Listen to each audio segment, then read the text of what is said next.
Boa noite a todos. Iremos iniciar o nosso estudo da Casa Espírita Irmã Sheila, a palestra pública, que seria presencial, mas devido ao isolamento social, nós estaremos realizando esta palestra através deste canal. Então, para iniciarmos o nosso estudo da noite, vamos rogar aos nossos mentores, a Irmã Sheila, o nosso amparo para que possamos, juntamente todos que aqui estão participando, juntar os seus corações neste momento tão difícil do que estamos vivendo, para que os mentores possam trazer até nós a orientação necessária, a calma e a tranquilidade. Então, nosso estudo de hoje tem como tema o seguinte: retifica o escândalo sem se escandalizar. O que nós estamos querendo com este tema desta noite para o estudo? Que nós, ao final desse estudo, que nós façamos uma reflexão sobre as nossas posturas diante dos escândalos que nós encontramos em nosso dia a dia. Se essas posturas que nós estamos adotando diante desses escândalos, se elas estão de acordo com aquilo que nós estamos aprendendo, estudando no Evangelho, na codificação kardeciana, nas obras que os Espíritos trazem para nós através da mediunidade. Então, é esse o nosso propósito dessa noite, deste estudo: trazer a todos uma reflexão para que possa ver, diante dos escândalos do dia a dia, qual está sendo a postura. Uma postura mais correta ou apenas uma postura de se envolver de forma inconsequente com os escândalos que nós estamos nos deparando. Então, nós podemos ver, para iniciar esse estudo, que nós habitamos um planeta que tem como status, tem como o seu padrão, por ser um planeta de provas e expiações, aonde a predominância do mal predomina sobre o bem, ou seja, a predominância dos escândalos, porque nós vamos ver que tipos de escândalo nós estaremos tratando esta noite. Então, nós precisamos primeiro ter a consciência de que nós estamos num planeta aonde iremos todo o tempo nos deparar com essas dificuldades do nosso dia a dia. Então, para a gente já iniciar e definir o escândalo, que escândalo que nós estamos falando? Porque o escândalo ele pode ter uma conceituação muito genérica, mas nós estamos falando do escândalo que está definido no Evangelho segundo o Espiritismo, no capítulo 8, que trata do bem-aventurados os puros de coração. Então, no item 12, lá tem uma definição do que nós iremos tratar sobre o escândalo. E lá vem trazendo para nós que o escândalo não é somente o que ofende a consciência alheia, é tudo o que resulta dos vícios e das imperfeições humanas. São ações praticadas de indivíduo para indivíduo, com ou sem repercussões. Isso é muito interessante a gente observar, que essa definição de escândalo, ela não caracteriza o escândalo somente porque houve uma repercussão para outras pessoas, mas nós podemos viver num eterno escândalo também no nosso mundo íntimo, no nosso mundo interior, com as nossas emoções, com as nossas culpas, com os nossos remorsos, Então nós vamos ver que esse escândalo é o resultado efetivo do mal moral. Então, para que nós possamos prosseguir nesse estudo, eu dividi essa apresentação em 3 partes. Na primeira parte nós vamos ver a história da serva escandalizada, que consta no livro Jesus no Lar, psicografia de Chico Xavier, pelo espírito Ney Lúcio, Num segundo momento, nós vamos tirar 3 aprendizagens desta lição, vamos comentá-la e depois nós iremos fazer uma conclusão a respeito do que foi falado. Então nós vamos ver no livro Jesus no Lar, no item 34, existe uma lição que se chama A Serva Escandalizada.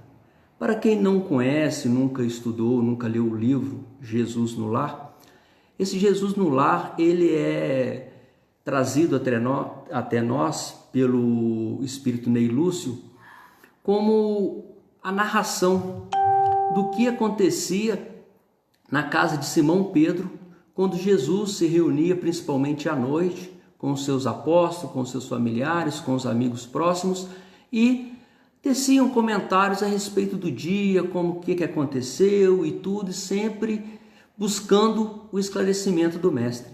E o Mestre, como sempre, não perdia a oportunidade de nos ensinar, de trazer o conhecimento para nós. E como todos nós sabemos, ele usava sempre uma lição, uma história, uma parábola. Então, nós vamos ver essa lição da serva escandalizada. O que traz essa lição? Então, a Dalila, a esposa de Azor, o tecelão, que estava presente lá na casa, de Simão Pedro, próximo a todos, ela começou a reclamar das maldades de alguns publicanos que havia desrespeitado em praça pública, justamente quando ela praticava o bem. Então Jesus, ouvindo aquilo, ele quis trazer uma mensagem para que todos pudessem refletir. Então ele vai contar a história da serva escandalizada. Segundo ele, existia uma senhora que se propôs, bateu as portas do paraíso e foi lá pedir trabalho, pedir tarefas para executar o bem. Então o anjo vai designar a ela algumas tarefas, e ele inicia pela primeira, dando a ela a missão de ir socorrer 2 homens bons em uma taberna que, desprevenidos, se haviam deixado embriagar, dominado por insinuações insufladas por espíritos das trevas. Ou seja, estavam numa taberna bebendo e ali, se perdendo. Então a serva vai, se dirige à taberna e toma ciência do que estava acontecendo. Mas ela volta no outro dia e diz para o anjo: não foi possível satisfazer a determinação, porque o recanto indicado jazia repleto de jogadores a trocarem palavras obscenas e cruéis. Então ela não cumpre a sua primeira tarefa, porque ela se deparou com uma situação que ela achou que não era pertinente a sua presença naquele recinto. Então o anjo lhe dá uma segunda tarefa e pede a ela para ir a um esconderijo em floresta próxima, a fim de socorrer uma criança desamparada. Ela vai, chegando no local, ela percebe uma outra situação e volta e conta ao anjo: não fora exequível o trabalho, porque a furna ocultava vários homens e mulheres seminus a lhe ferirem o pudor feminino. O anjo, mais uma vez, compreende a situação e lhe dá uma terceira tarefa. E essa tarefa era auxiliar uma senhora agonizante. A senhora, a serva, vai, se dirige à residência dessa senhora, mas volta no outro dia e informa novamente ao anjo o seguinte: que não pudera nem mesmo penetrar o quarto da enferma, porque na antecâmara o esposo da doente, palestrando com certa mulher de baixa procedência, projetava um assassino para a noite próxima. Então, na terceira tentativa, ela também não cumpre a sua tarefa. O anjo, ainda pensando em lhe dar mais uma tarefa, designa para uma outra atividade. E foi determinado a ela auxiliar 2 homens dementes situados em extenso vale de imundos. A senhora também se dirige, como das outras vezes, até o local determinado e retorna no outro dia com a seguinte história: que não conseguira alcançar o objetivo, porquanto os loucos viviam impressionados com cenas de vida impura a lhe causarem extrema repugnância. Então o anjo absorve aquela justificativa e lhe dá mais uma tarefa. E a quinta tarefa, o anjo lhe pediu que ela amparasse uma jovem que se achava em perigo.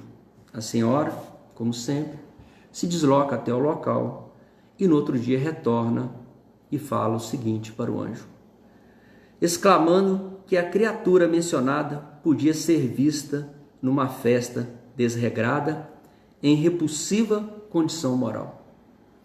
Então, nessa semana, 5 dias, a serva recebe a oportunidade de realizar um trabalho no bem, vá até o local e depara em todas as tarefas com uma situação diferente da que ela esperava e não realiza a tarefa, o trabalho do bem. Então o anjo chega para ela e fala: seus olhos estão cheios de malícias. Para servir ao Senhor, o servo do bem retifica o escândalo com amor e silêncio, sem se escandalizar. Então é esta a resposta e é isso que o anjo coloca para essa serva escandalizada. Porque muitas das vezes nós nos dirigimos, principalmente aqui estamos falando para o público espírita, muitas das vezes nos dirigimos à casa espírita para realizar determinada tarefa e a gente logo de início se depara com uma situação que não nos agrada, nós também abandonamos aquela tarefa ou mudamos para uma outra, ou pior, nos afastamos da casa. Vamos para uma outra casa, iniciamos os trabalhos, frequentamos as reuniões e quando começamos a trabalhar, nos deparamos novamente com uma situação diferente daquela que nós achávamos que seria ideal para nós. E deixamos de realizar esta tarefa, deixamos de realizar todo esse trabalho que nós precisaríamos, como a serva queria realizar este trabalho no bem. Então, nesse primeiro momento com essa história, nós precisamos perceber se nós estamos realmente querendo realizar o projeto, a tarefa de Jesus, queremos ser um servo do bem, queremos trabalhar com aquilo que Jesus nos trouxe ou queremos apenas realizar um projeto pessoal? Porque é bem diferente o nosso projeto pessoal e o projeto que o Cristo tem para a humanidade, que Deus tem para a humanidade. Então podemos observar essas duas situações. Nós queremos realizar somente o nosso projeto, muitas das vezes querendo atender a uma vaidade, querendo atender a uma necessidade específica, ou queremos realmente servir. Como nós vamos ver mais à frente, nós queremos ser um discípulo de perto ou um discípulo de longe de Jesus. E para finalizar essa história, Jesus, ao terminar de contar a história da serva escandalizada, ele diz para todos os presentes o seguinte: quem se demora na contemplação do mal não está em condições de fazer o bem. Então, podemos observar que nesta conclusão de Jesus, ele traz aqui à tona para a gente a questão da contemplação do mal. Nós perdemos muito mais tempo, como eu disse, que nós estamos no planeta de prova e expiação e existe a predominância do mal. Nós estaremos sempre deparando com essas imperfeições que são nossas, de cada um e, consequentemente, da própria humanidade que está na Terra nesta romagem, nessa reencarnação e como estivemos em outras.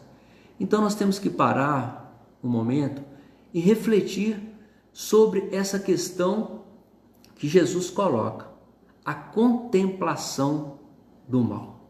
Quanto tempo durante o dia estamos contemplando o mal e deixando de realizar a tarefa que nós, a princípio, nos objetivamos para que realizássemos a bom termo esse trabalho?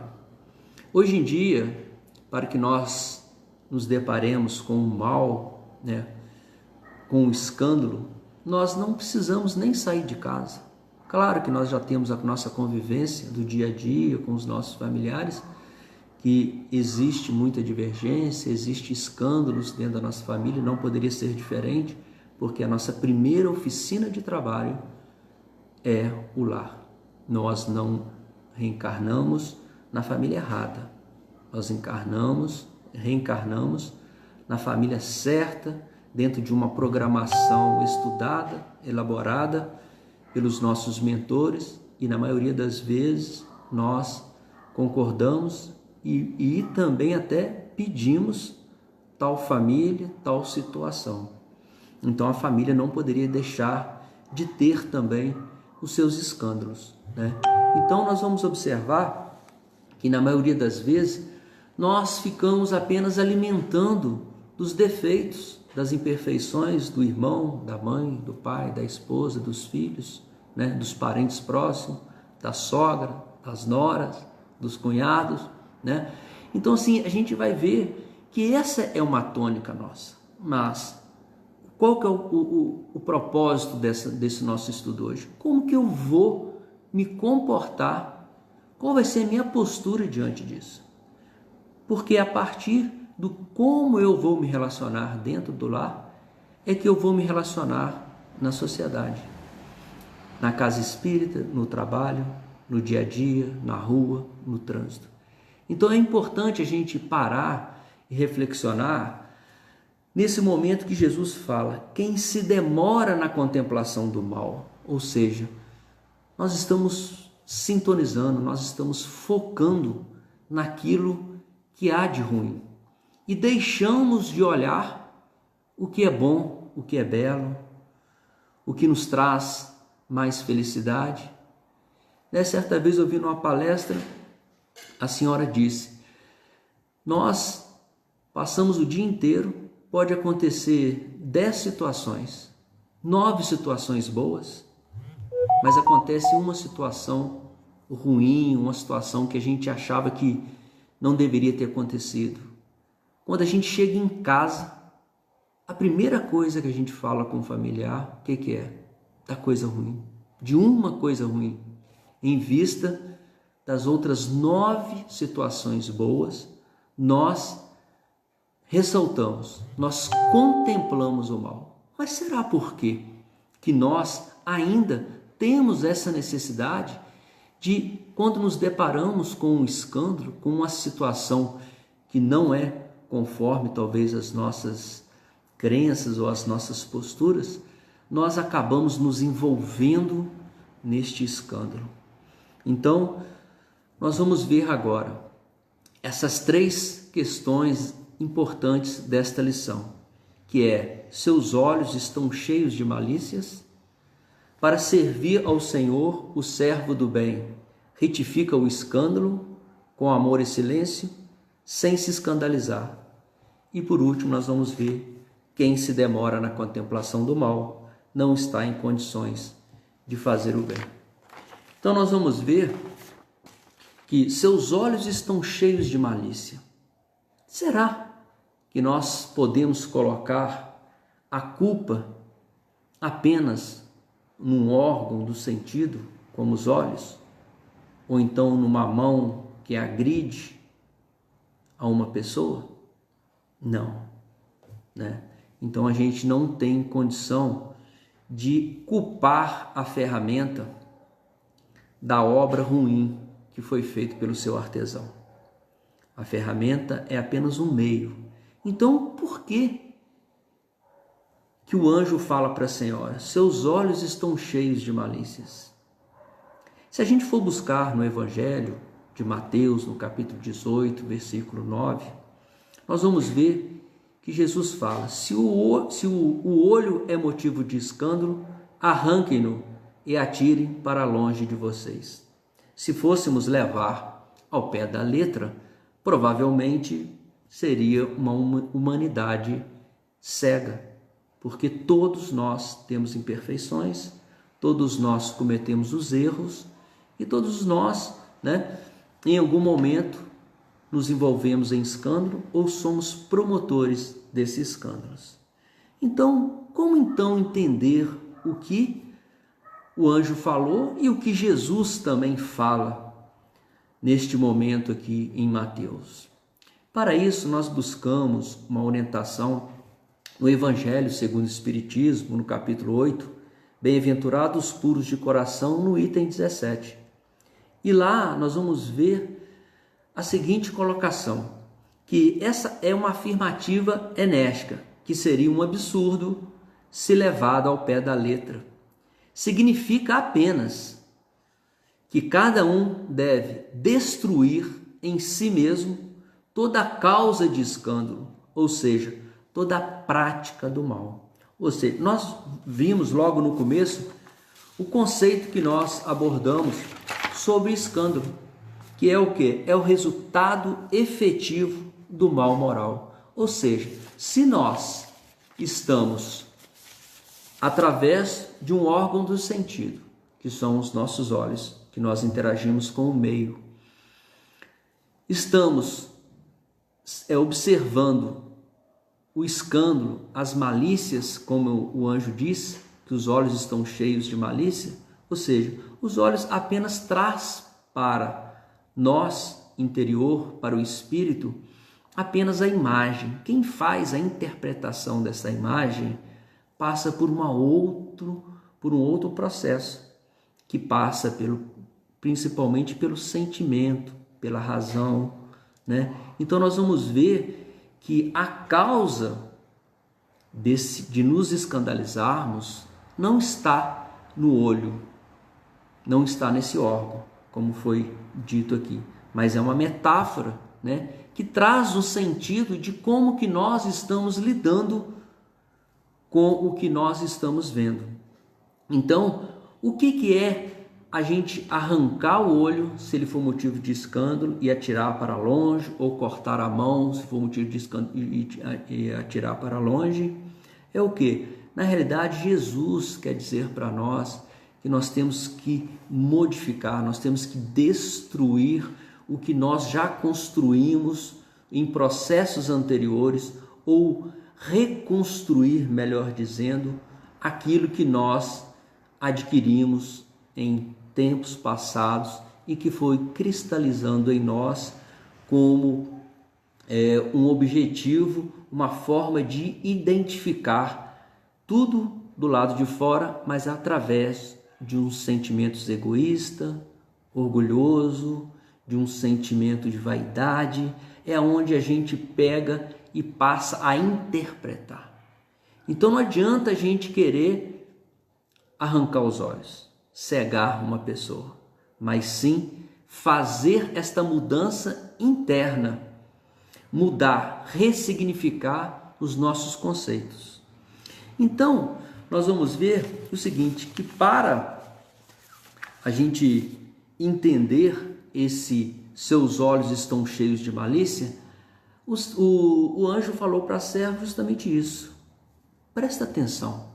O que está aí dentro do seu coração que está fazendo você se identificar com o mal que está em curso e não se identificar com o bem que você deveria fazer? Então isso serve muito para nós. Nesse momento de um escândalo que nós estamos vivendo, da questão da pandemia, nós estamos sempre buscando um lado, Ainda mais agora que foi muito politizado no Brasil essa questão, Então nós estamos sempre tomando parte, mas a nossa postura, ela está vindo com certeza daquilo que nós temos ainda que trabalhar. aquilo que nós estamos identificando, que nós vamos ver mais à frente.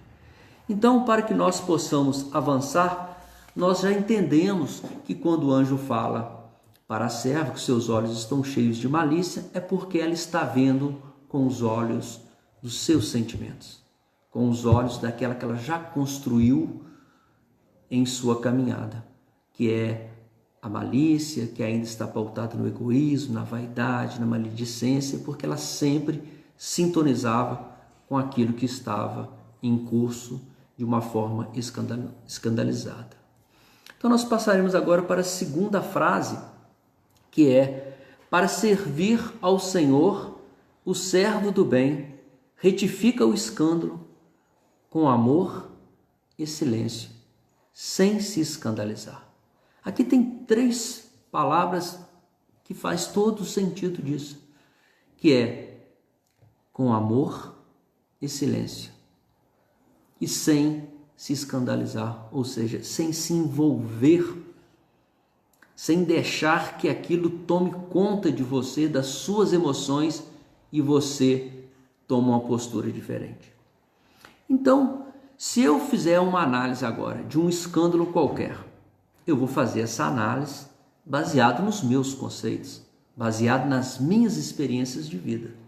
Mas se eu buscar um modelo, um guia de quem retificava os escândalos com amor, silêncio, sem se escandalizar, nós vamos na pergunta 625 do Livro dos Espíritas, que Kardec faz aos espíritos assim: qual o tipo mais perfeito que Deus tem oferecido ao homem para lhe servir de modelo e guia?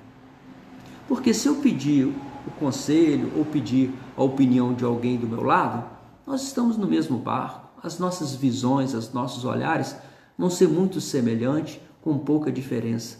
Mas Deus, como diz aqui os espíritos vão falar, ele nos trouxe um modelo e um guia. Por que modelo? Modelo porque é o padrão que deu certo, né? Quando a gente vai fazer um produto, a gente faz o primeiro modelo, deu certo, e a gente faz os demais. Então, deu certo, então é o modelo. Guia, por quê? Porque quando a gente vai viajar para um lugar diferente, a gente contrata um guia. Por quê? Porque aquele guia já percorreu aquele caminho. Ele sabe da melhor maneira que nós podemos percorrer esse caminho. É por isso que Jesus é o nosso modelo e guia mais perfeito. Porque foi um espírito que deu certo, um espírito que chegou a um padrão de pureza moral elevado, e é aquele que percorreu os caminhos, porque ele não nasceu, não foi criado diferente de nós. Ele percorreu os caminhos e aprendeu na sua jornada. Então vamos aprender com ele, né? Então Jesus é esse nosso modelo e guia.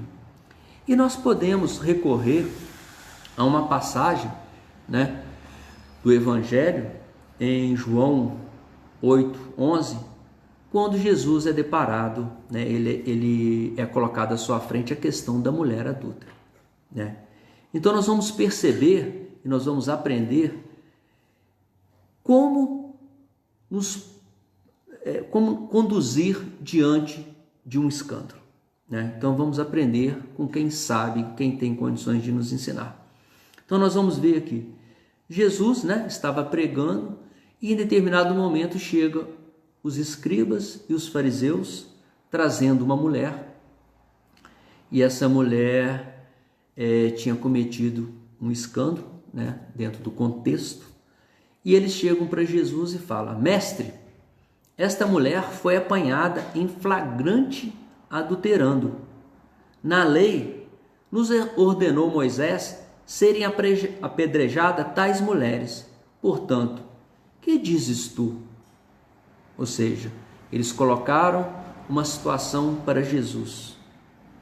Mas Jesus, já conhecendo as intenções dos escribas, dos fariseus, ele não se envolve nesse escândalo. Ele permanece curvado, mexendo na areia, escrevendo. Até porque A vida particular da adúltera, Jesus não tinha nada a ver com ela. Ela não tinha que dar satisfação a Jesus. E os escribas utilizam ela para justamente tentar enredar Jesus nesse escândalo. E nós vamos ver. Então Jesus se mantém ali calmo, tranquilo, e eles continuam a interrogar Jesus a respeito disso. Mas vamos prestar atenção na pergunta, né? A mulher foi pega em adultério, foi uma comprovação porque eles falaram que foi pega em flagrante, e a lei de Moisés determinava, ordenava que a mulher pega em adultério deveria ser apedrejada. Então aqui duas situações para Jesus resolver da melhor maneira possível diante desse escândalo.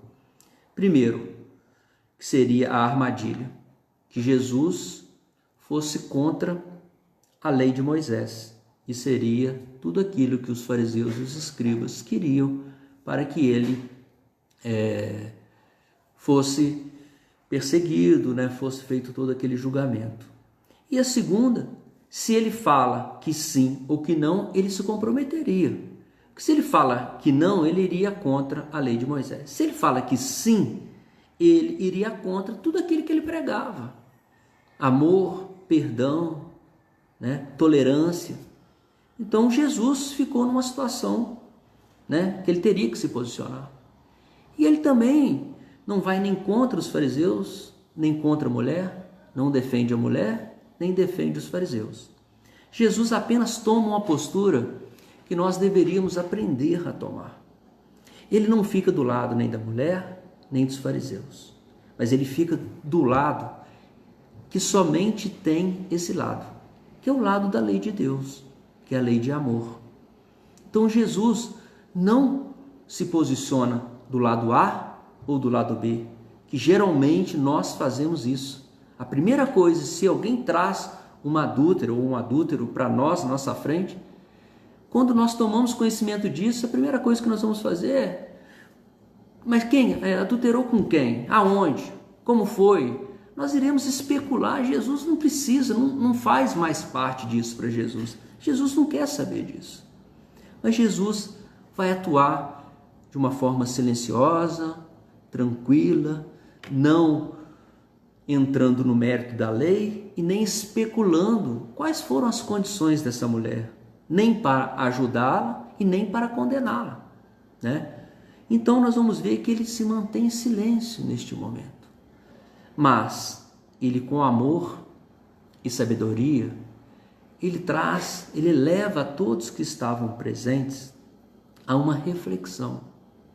Porque o que ele vai fazer, ele não vai fazer a defesa de ninguém, mas ele vai fazer a defesa da sua mensagem, a defesa da lei de Deus.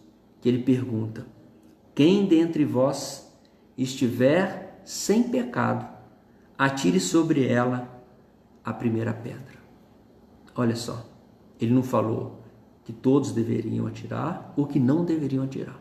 Ele só falou que quem não tivesse pecado, quem não tivesse imperfeições, quem nunca adulterou, ou seja, quem nunca foi motivo de um escândalo, que poderia se cumprir a lei de Moisés. Então, nós temos que observar, dentro deste conceito do escândalo, como que nós iremos nos posicionar diante de um escândalo. É esta mensagem que o Cristo traz para nós. É esta mensagem que nós devemos aprender no Evangelho do Cristo. Porque quando um escândalo ou quando um acidente acontece, a gente não sabe quais foram os motivos. Porque na realidade, nós, com o nosso olhar ainda tão primitivo, ainda com tantas imperfeições, nós conseguimos enxergar apenas a ponta do iceberg. Nós não conseguimos ver o que está sob a água, né? E assim é a vida de todos.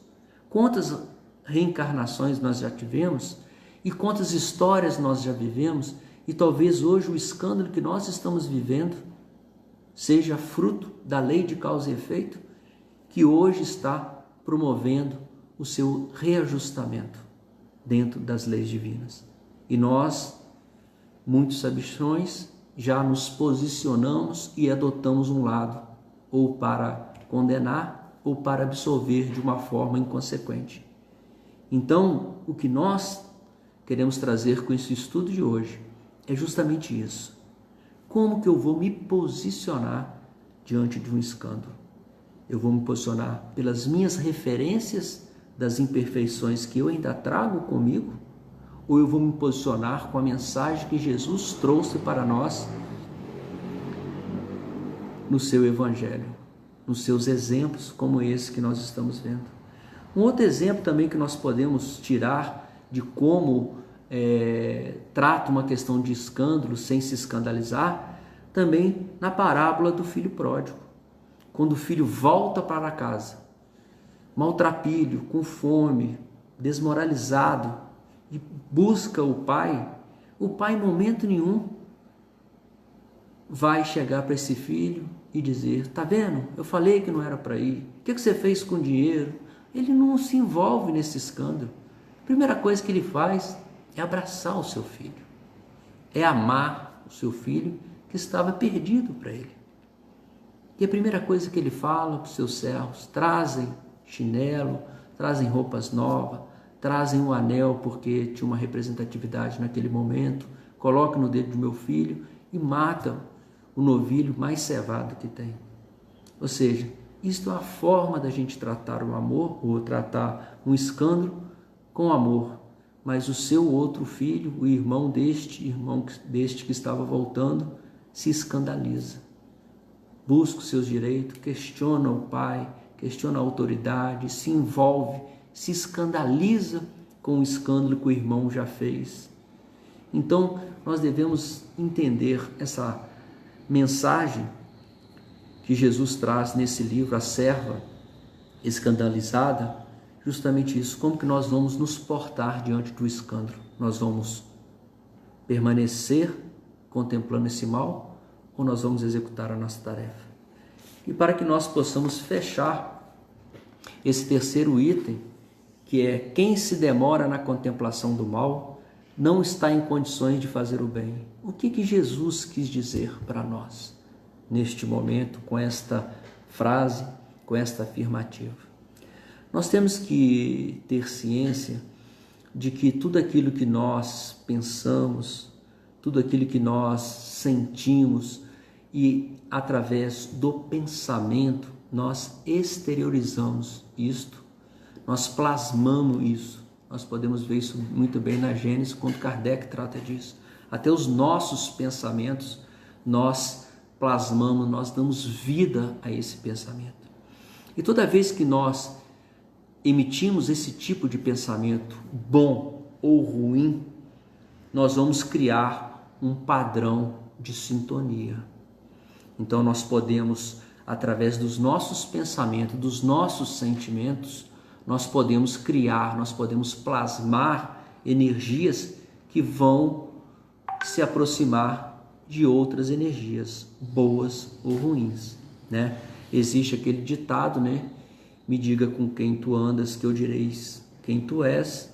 Mas aqui no Espiritismo nós usamos aquele ditado: me digas o que tu pensas, que eu direi com quem tu andas, né? Com quais espíritos que estão próximos de você a partir dos seus pensamentos, dos seus desejos.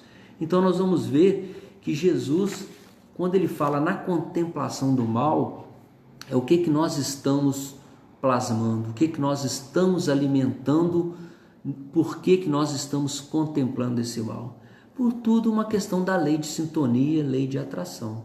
Então nós vamos ver no Dicionário da Alma, do Chico Xavier, Espíritos Diversos, que lá é colocado: afinidade é uma faixa de união em que nos integramos uns com os outros, ou seja, eu só vou me afinizar, eu só vou contemplar aquilo que eu penso, aquilo que eu alimento.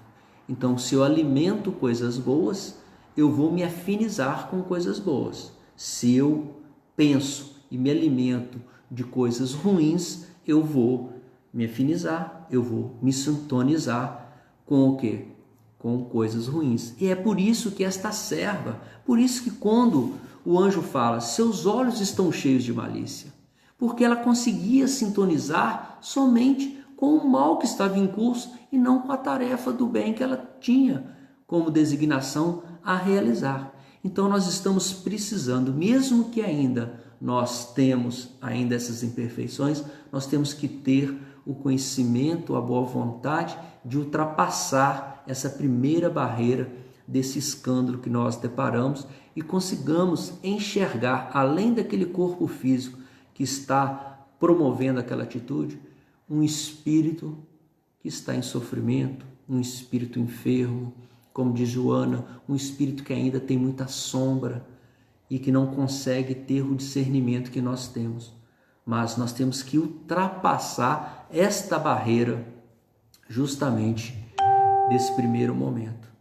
Então nós vamos ver também que um modo de entender uma nova forma de viver, no capítulo 40 do livro Francisco do Espírito Santo Neto, ele fala o seguinte: todas as coisas que existem no universo vivem em regime de afinidade.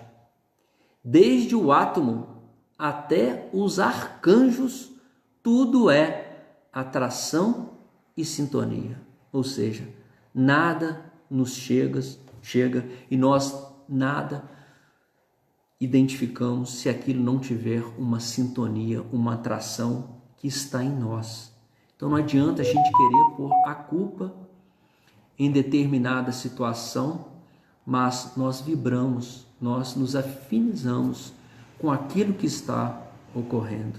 Então é isso que é falado para a gente pelo Francisco do Espírito Santo Neto, nessa sua psicografia, que tudo no universo tem como lei incorruptível a lei de sintonia e lei de afinidade.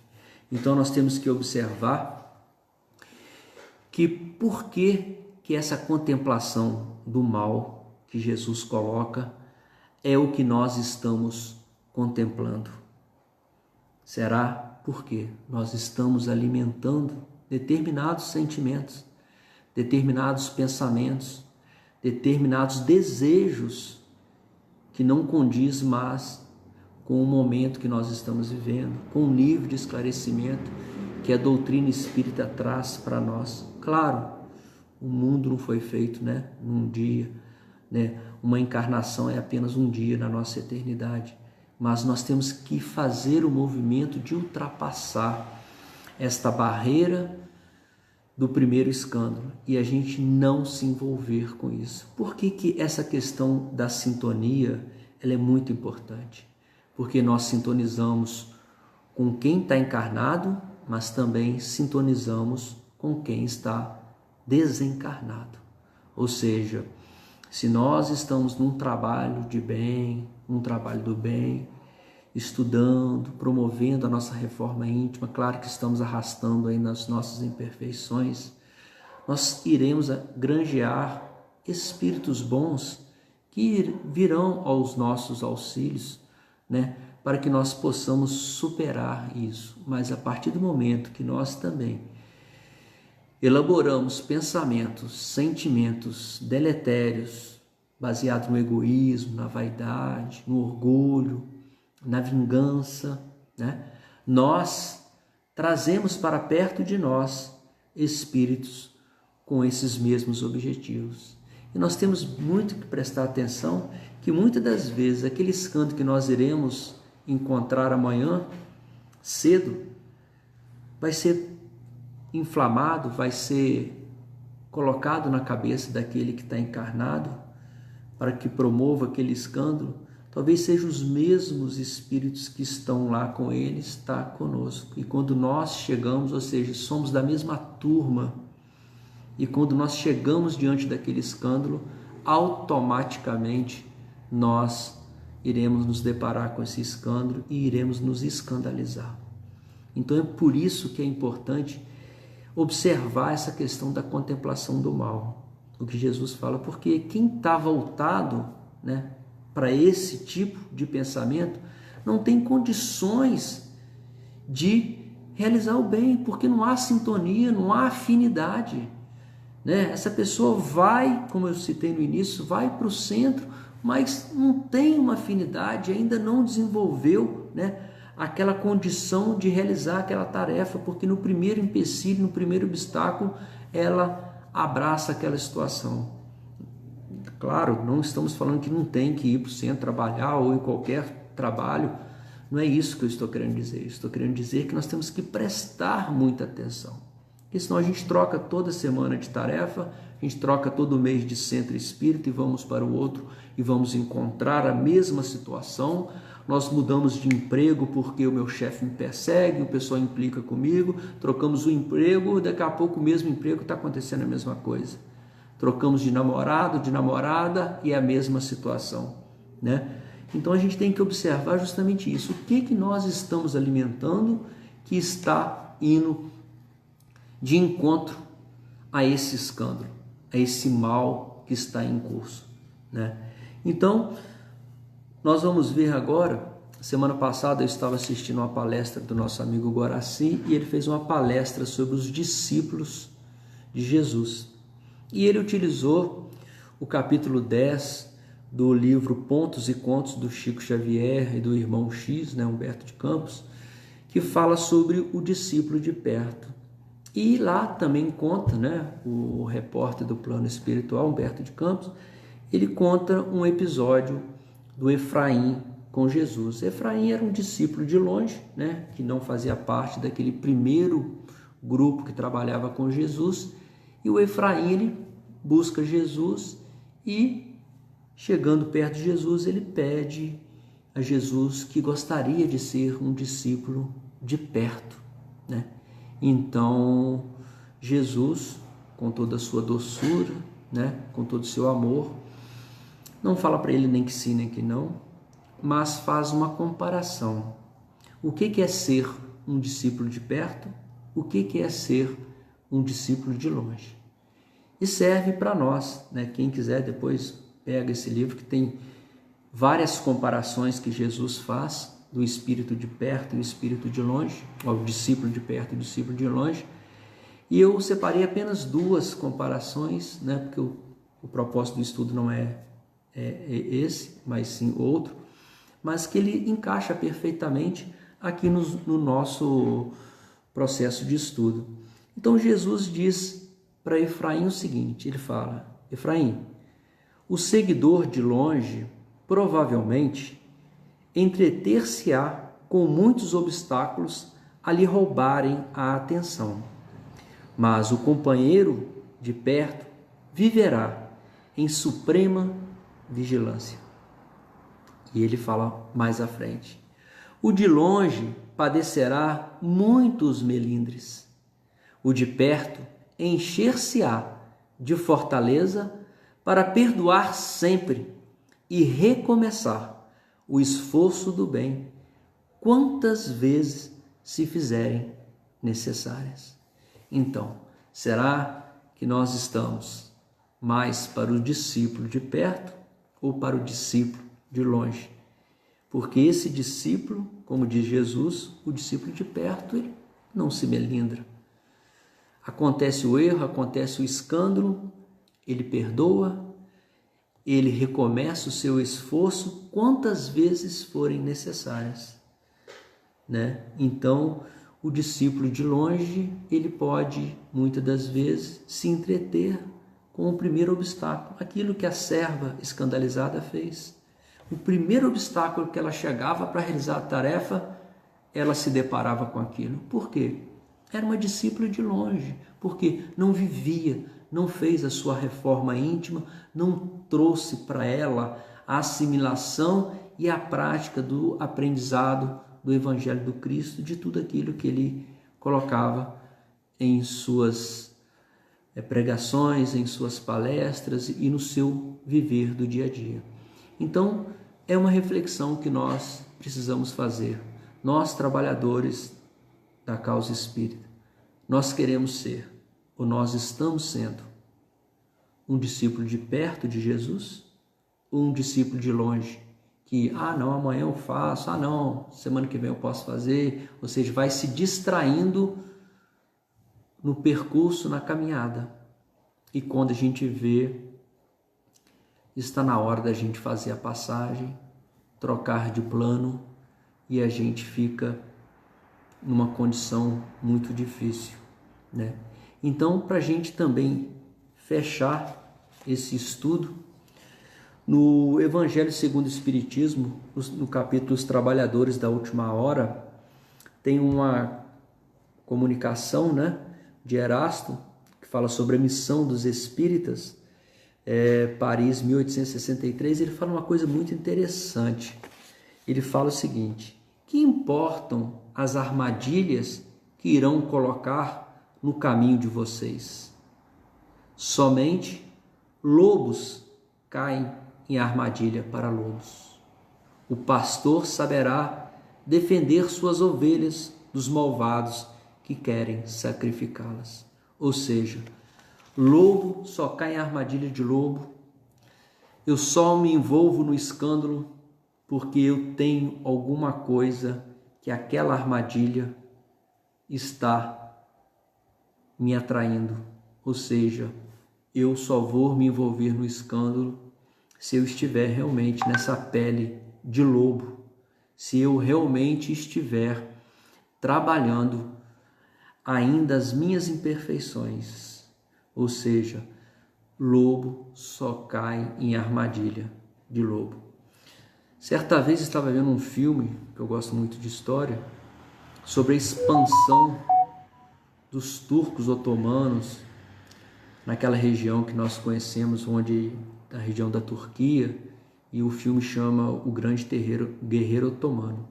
E um sheik árabe falava para a personagem principal do filme o seguinte: águias voam com águias, corvos voam com corvos. Então, por uma questão de sintonia, de similaridade, por uma questão de atração e de objetivos. Então nós temos que entender que nós iremos voar com a águia ou nós iremos voar com os corvos.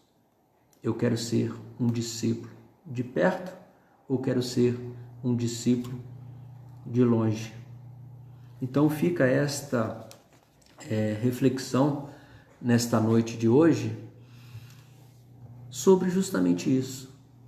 Como que eu vou me colocar diante de um escândalo? Porque isso a gente vê e nós nos deparamos a todo momento. E como nós vimos aqui, a melhor postura é a postura de Jesus, é a postura do Pai, do Filho pródigo, de pautar as nossas condutas não pelaquilo que nós achamos, pelas nossas imperfeições, pelas nossas experiências que na maioria das vezes nos levaram a erros, mas sim pelo ensinamento que Jesus trouxe. E esse ensinamento foi o ensinamento de quê? Ensinamento das leis de Deus, as leis de amor, a lei da harmonia, a lei do equilíbrio, a lei do perdão, a lei do recomeçar a cada instante e aprendermos com os nossos erros e com os erros de outras pessoas. Então, nós podemos observar que o objetivo deste estudo é fazer essa reflexão, porque eu não trouxe nada da minha cabeça ou da minha experiência, mas sim do que está nos livros, o que está no Evangelho, o que está na codificação. Então, lá está a nossa água viva, como Jesus falou para a samaritana, né? Então aqui está, nós temos os instrumentos, nós temos as condições de nos pautarmos. Vai ser fácil? Não, com certeza, muito difícil nós nos posicionarmos, principalmente quando tem alguma pessoa que nós amamos envolvida nesse escândalo. Mas nós também temos que entender que a lei de Deus, a lei de amor, ela é muito maior do que as nossas relações de interesses, as relações imediatistas, né? Então nós temos que viver hoje como um ser imortal, como um ser que ora está encarnado nesta romagem, fazendo a prática daquilo que nós também aprendemos no plano espiritual, e nunca esquecer que Deus é amor, já está na primeira carta de João. Ele diz que Deus é amor, e todo aquele que permanece no amor permanece em Deus e Deus nele. Então, o nosso fim, o nosso objetivo aqui como espírito encarnado, nesta reencarnação, é entender o nosso sentido desta reencarnação e trabalharmos esse objetivo, essa programação. Então, para que nós possamos fechar esse estudo, nós vamos ao monte e nós vamos ver em Mateus capítulo 5, versículo 8, a seguinte bem-aventurança: bem-aventurados os puros de coração, porque eles verão a Deus. E esse é o nosso objetivo final, nos aproximarmos do Pai, nos aproximarmos de Deus. Então, era essa mensagem que eu trouxe para nós nesse dia, e espero que tenha contribuído para que nós possamos fazer uma reflexão justamente sobre as nossas posturas em diversos momentos de nossa vida. Então, agradeço a todos, né? Podemos matar um pouco a saudade, né, desse isolamento social, e que todos recebam meu carinho, agradecimento à Casa Espírita Irmã Sheila, à direção, a Beth, a Elaine, a todos que nos proporcionaram esta oportunidade da gente estar trazendo esse estudo. Uma boa noite, muita paz, que assim seja.